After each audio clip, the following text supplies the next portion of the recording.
Okay so back in 2008-09 चाहिँ युएसको लागि mostly चाहिँ टोफल लिन्थ्यो आई गेस. सो मैले टोफल गरेको थिएँ, एसएटीज गरेको थिएँ, राम्रो स्कोर आयो, गट यो के अरे स्कलरसिप्सहरू पनि पाएको थिएँ. But then the housing crisis happened अनि त्यसपछि सबै स्कलरसिप्सहरू लाइक हुन्छ नि रिटर्न क्यान्सल गरिदियो क्या. अनि सो त्यो कारणले गर्दा चाहिँ म बाहिर जान्छ पढ्नु चाहिँ गएन.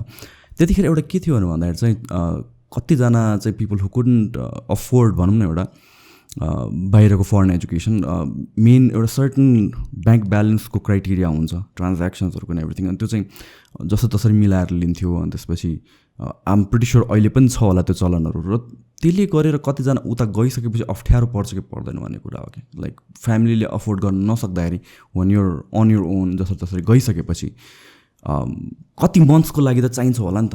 यति मन्थ्सको लागि त म लिभेबल हुनु पऱ्यो मसँग फन्ड्स भनेर. I think that's a very good question and very pertinent question I would say.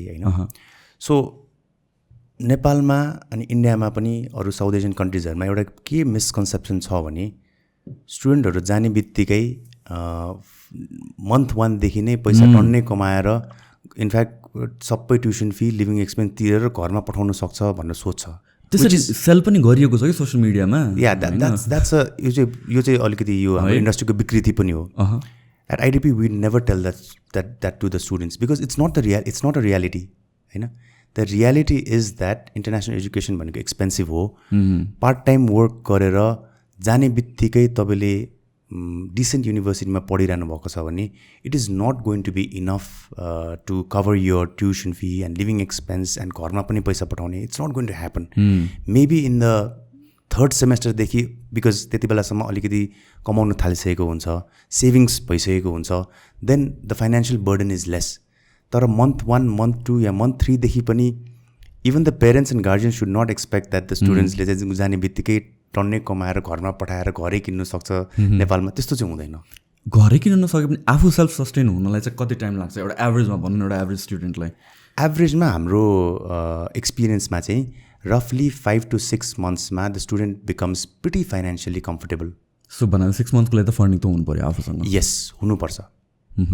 अनि जाने बित्तिकै like how do people find job or बस्ने ठाउँहरू लाइक यहीँबाट मिलाएर गएको हुन्छ कि त्यो कुराहरू?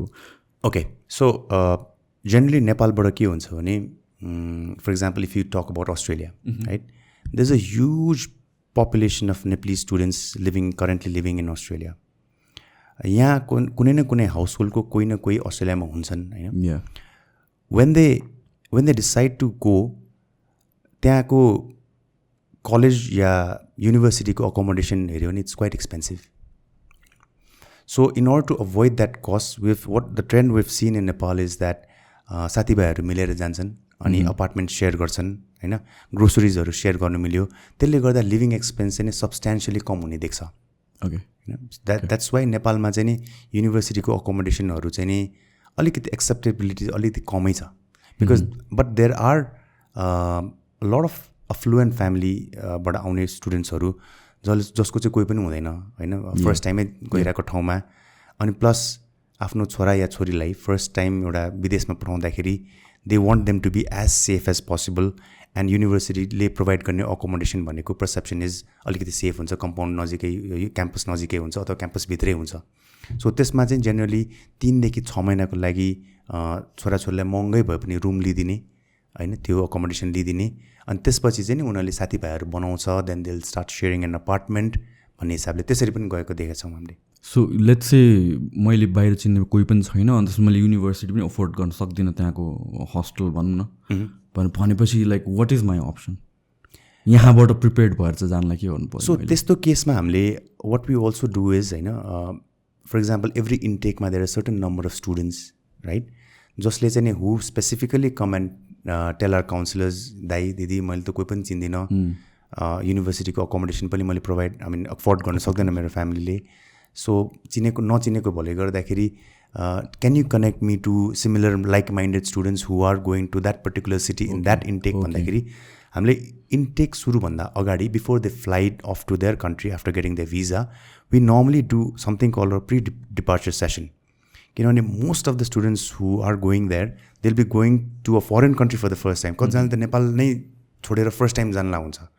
So it's a huge mental के भन्ने प्रेसर हुन्छ नि उनीहरूलाई सो त्यो स्टुडेन्ट्सहरूलाई उनीहरूको एङ्जाइटीलाई अलिकति सजिलो गरिदिनुको लागि we invite them and we tell them everything about what they need to prepare before going there okay so every इन्टेकमा भनौँ न अब 150 जना छ भने 150 जनालाई बोलाएर हामीले गर्छ अनि वी टेल देम फ्लाइटमा इनफ्याक्ट बेसिक थिङ्स लाइक फ्लाइटमा के क्यारी गर्नु पाउँछ के क्यारी गर्नु किन कतिजना चाहिँ इन्टरनेसनल कहिले पनि उडेको हुँदैन राइट होइन सो फ्लाइटमा के हुन्छ कति जेनरली कति लगेज अलाउ गर्छ होइन कस्तो कस्तो सामानहरू चाहिँ त्यो कन्ट्रीमा लानु चाहिँ इट्स प्रोहिबिटेड अनि त्यहाँ गएर कल्चरको बारेमा भन्छ होइन फर इक्जाम्पल हाम्रो नेपालको कल्चर मात्रैमा देखेको मान्छेले उता जाँदाखेरि अलिकति कल्चर सक भेट्नु सक्छ नि त होइन so we sort of try to acclimatize them in that culture also so त्यस्तो खालि प्री डिपार्चर सेसनमा चाहिँ नि सम अफ द स्टुडेन्ट्स चाहिँ कि हुन्छ नि एक त उनीहरूले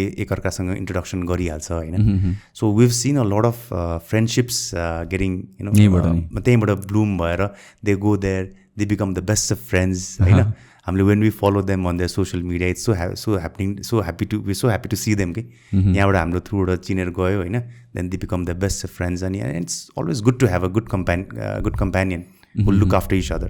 So usually कुन level of education लाई बाहिर गइन्छ is it like bachelor's level kind of हो कि generally हामीले देखेको चाहिँ नि मास्टर्समा पढि जान्छ ओके तर अहिले चाहिँ नि अन्डरग्रेड लेभल अर अन्डरग्रेड लेभलमा त्यो लेभलमा पनि इन्क्रिजिङली गइरहेछन् फर इक्जाम्पल युएसए भयो होइन क्यानाडा भयो त्यसको युजी मार्केट पनि इन्क्रिज भइरहेछ बट धेरै हेर्ने हो भने पोस्ट ग्रेजुएट स्टुडेन्ट्सहरू गइरहेको देखिरहेको छु what about like high school लेभलहरूको लागि पनि जान्छ सो हाई स्कुल लेभलको लागि चाहिँ नै it's pretty tough because most of the countries उनीहरूको अन्डर 18 स्टुडेन्ट्सहरूको लागि अलिकति धेरै नै रिक्वायरमेन्टहरू हुन्छन् प्लस नेपाल गभर्मेन्टले पनि मिनिस्ट्री अफ एजुकेसनले जब नो अब्जेक्सन सर्टिफिकेट दिन्छन् क्लास इयर 12 सकाइसकेपछि मात्रै लिनु मिल्छ भनेर छ सो हाई स्कुलको लागि त्यति भेरी एक्सेप्सनल केसेसहरू हुन्छन् but mostly it's under graduate and post graduate